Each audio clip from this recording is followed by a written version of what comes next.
Assalomu alaykum, xayrli kun. O'zi shifokor sifatida sizlar bilan bir narsa bilan o'rtoqlashmoqchiman. Hozirgi kunlarda qabulimga kelayotgan 60-70% bemorlarga jigar yog' bosishi yoki yog'li gepatoz 1-, 2-, 3 darajasi deb xulosa beryapman.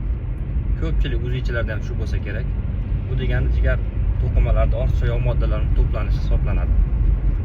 Bu xulosa xavfli emas, lekin befarq bo'lmaslik kerak. Ma'lum bir jiddiy kasalliklar belgisi yoki sababchisi bo'lishi mumkin. Jigarda ortiqcha to'plangan yog' moddalari albatta teri osti yog' moddalari kabi eriydi, yo'qotish mumkin.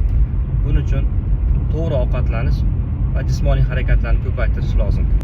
To'g'ri ovqatlanish nima? Bu parhez yoki dieta hisoblanmaydi. To'g'ri ovqatlanish iste'mol qilayotgan mahsulotlarimizdan un, non mahsulotlari va shakar qo'shilgan mahsulotlarni kamaytirish yoki yo'qotish. Jismoniy harakatlarimizni ko'paytirishimiz lozim. Jismoniy harakatlarimizni yeb ichayotgan mahsulotlarga nisbatan ko'paytirib, kaloriya yetishmovchiligini yuzaga keltirsak, albatta yog'lar eriydi.